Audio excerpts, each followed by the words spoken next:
শুরু করিতেছি মহান আল্লাহর নামে, যিনি পরম করুণাময় এবং অত্যন্ত দয়ালু। মাননীয় শিক্ষামন্ত্রী, আপনারে তো শিক্ষা দেওয়ার কিছু নাই, কারণ আপনি ছাড়া বাংলাদেশের মানুষকে শিক্ষা দিবেন, এই জন্যই আপনি মাননীয় শিক্ষামন্ত্রী।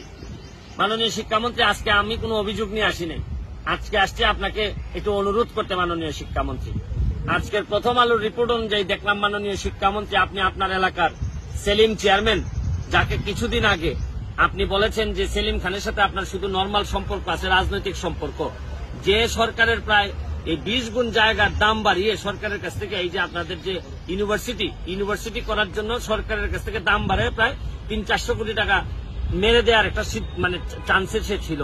যাই প্রশাসনের কারণে সে এখন পর্যন্ত এটা কাজটা করতে পারে নাই। আজকে আরেকটা জিনিস দেখে মাননীয় শিক্ষামন্ত্রী, আপনাকে একটা অনুরোধ করতে চাই। মাননীয় শিক্ষামন্ত্রী, আপনার এই রিপোর্টে দেখলাম আপনি এই পর্যন্ত 4-5 বছরে আপনি ডিও লেটার দিচ্ছেন এই সেলিম চেয়ারম্যান, তার ভাই এবং তার ছেলের যে কোম্পানি, এদেরকে কাজ দেওয়ার জন্য এই 15টা ডিও লেটার দিচ্ছেন মাননীয় শিক্ষামন্ত্রী। মানে এরা যেন কাজ পায়, ঠিক আছে, নাব্যতা বজায় রাখার জন্য আপনার মনে হয়েছে যে এরা কাজ পাইলে নাব্যতা বজায় থাকবে যদি এরা বালু তুলে। কিন্তু 15টা চিঠি দিয়ে এদেরকে কাজ দিয়ে এই যে রিপোর্টগুলো আসছে মাননীয় শিক্ষামন্ত্রী, নির্বিচারে বালু তোলায় পরিবেশ ও জীব বৈচিত্র্য বিপর্যস্ত, রাত দিন 2 শতাধিক ট্রেজারে চলে বালু উত্তোলন, আর 8 বছরে প্রায় 2800 কোটি টাকা পকেটে চলে গেছে হচ্ছে গিয়ে সেলিম খানের এই রিপোর্ট অনুযায়ী। এবং যেভাবে এই বালু তোলার যে সুবিধাটা, এটা হচ্ছে গিয়ে নির্বিচারে বালু তুলবেন, আর সেলিম খান তো এত উপরে চলে গেছে, আমি তো ভাবছিলাম যে সেলিম খান ছোট্ট চেয়ারম্যান আপনার এলাকার, কিন্তু আপনার বদান্যতায় বা আপনার এই ছায়া থেকে এই সেলিম যে বহুদূর চলে গেছে।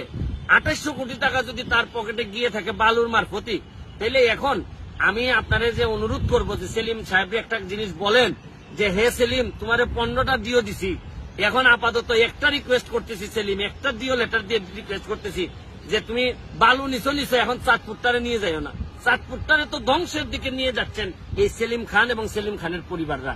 দেখেন, আপনি আশ্চর্য হবেন যে এই সেলিম খান 2800 কোটি টাকা যদি শুধু বালু থেকে বানাইতে পারে, আবার আপনি বলছেন যে সেলিম খান আওয়ামী লীগের লোক, এই জন্য আপনি যোগাযোগ রাখতেছেন। আমার বিশ্বাস যে আপনি জানেন মাননীয় শিক্ষামন্ত্রী, যে কোন ভদ্রলোক যদি আওয়ামী লীগ করে আর সে যদি দুর্নীতির সাথে জড়াই যায়, আমি যদি নিশ্চিতভাবে বুঝি সে মানুষের ক্ষতি করতেছে, সে দেশের ক্ষতি করতেছে, সে দুর্নীতিবাজ, তাইলে বঙ্গবন্ধুর আদর্শ হচ্ছে গিয়ে দুর্নীতিবাজ কখনো আওয়ামী লীগের হইতে পারে না। এবং দুর্নীতি করলে সে আদর্শটারে ব্যবহার করতেছে, সে তার ব্যক্তিগত সুবিধার জন্য সে আওয়ামী লীগকে ভালো চায়, অথবা সে দেশের ভালো চায়, এই কোনো কাজ না, বা বঙ্গবন্ধুরে ভালোবাসে এটা না। এই সেলিম খান, আপনিও তো জানেন, সে আগে জাতীয় পার্টি করত, জাতীয় পার্টি থেকে আইসা এখন আওয়ামী লীগের নামধারী হয়েছে। আর আপনি আওয়ামী লীগে করে এই কারণে আপনি বলে দিলেন আপনার কনস্টিটিউয়েন্সিতে আপনি 15টা ডিও লেটার দিলেন। আমার আর কোনো কিছু বলার নাই। মাননীয় শিক্ষামন্ত্রী, আপনি সেলিম রে দরকার হলে আনারকলি দিয়ে দেন, তারপর চাঁদপুরটা দিয়ে দিয়েন না, কারণ চাঁদপুরের মানুষও তো এখানে বেঁচে থাকতে হবে। যদি এই রিপোর্ট অনুযায়ী দেখলাম যে এইভাবে বালু তোলার কারণে 3 থেকে 4 জায়গা যে শহর রক্ষাবাদ চাঁদপুর, এটা দেবে গেছে, তারপরও শহরটাকে ধ্বংস করতে দিবেন, এক সেলিম খানের কাছে সব দিয়ে দিবেন।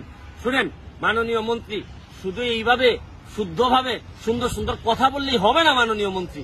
এখন তো বহুদূর চলে গেছে বাংলাদেশ এখন তরুণরা আপনাকে প্রশ্ন করতে শিখছে। আমার মতো সামান্য একজন লোক আপনাকে দাঁড়ায় লাইভে বলছি যে আপনি গত লাইভে আমি বলছি যে সেই মনিউ অ্যান্ড সেই মনিউর ফ্যামিলি, আমি তো বারবার বলার চেষ্টা করতেছি যে এখন আমরা প্রতিবাদ করতে শিখছি। শুধু এই কথা আর এই কথা বলে এখন আর বুঝাইতে পারবেন না। এখন সময় আছে মাননীয় শিক্ষামন্ত্রী, 15টা ডিও দিচ্ছেন তারে বালুর কাজ পাইয়ে দেওয়ার জন্য, এইবার অন্তত একটা রিকোয়েস্ট তারে করেন যে সেলিম, তুমি আর যাই করো আমার চাঁদপুরটারে নষ্ট করে দিও না। কারণ চাঁদপুরে হয়তো একদিন আপনি হয়তো থাকবেন না, কিন্তু চাঁদপুরের বহু মানুষের ভাগ্য নিয়ে খেলাধুলা হচ্ছে, এবং এটা থেকে বাঁচান। যদিও আমি চাঁদপুরে যাব না, আমার চাঁদপুরে বাড়ি না, কিন্তু আমার কাছে মনে হয়েছে কারণ চাঁদপুরের কোন লোকের এই সেলিম খানের বিরুদ্ধে কথা বলার মতো সাহস নাই। আরে আমি গেলেও তো আমাকেও রাখবে না সেলিম খান, কারণ সেলিম খান এখন এত দূরে চলে গেছে। আর কয়দিন পরে এই সেলিম খানরা কানাডাতে টাকা পাচার করবে, এই সেলিম খানরা আওয়ামী লীগকে বদনাম করবে, এই সেলিম খানরা জননেত্রী শেখ হাসিনাকে বিব্রত করবে। এই জন্যই বলি, আমাদের নেত্রীকে বিব্রত করার আগে আপনি একটু সংযত হয়ে তারে একটু কন্ট্রোল করার চেষ্টা করেন। তবে আমি জানি না যার পকেটে 2800 কোটি টাকা থাকে সে আপনার কথা কতটুকু শুনবে জানি না।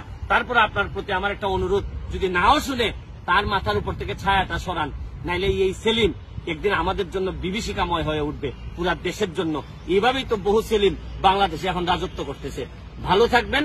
আরেকটা কথা বলে দিতে চাই আপনাদেরকে, যারা বালু যারা উঠায় তাদের তো অনেক সুবিধা। মাননীয় শিক্ষামন্ত্রী, আপনি তো জানেন না মনে হয়, যারা বালু উঠায় তারা কিছুদিন পরে পার ভাঙা যায়, তখন পা ঠিক করার জন্য আবার কন্ট্রাক্ট পায়, আর এইখানে আবার কাজ পায়, আবার জিও ব্যাগ এগুলার জন্য আবার কাজ পায়। মানে এরা তো শুধু ব্যবসা আর ব্যবসা, কোনো অসুবিধা নাই, বাংলাদেশ গুল্লায় যাক, কিন্তু এরা ব্যবসায়ীরা, আপনার লোকরা ভালো থাকবে এটা কোনোদিনই হইতে পারে না। এটা বঙ্গবন্ধুর আদর্শের কথা না। মাননীয় শিক্ষামন্ত্রী, এইরকম শিক্ষা আপনি বাংলাদেশে দিয়েন না।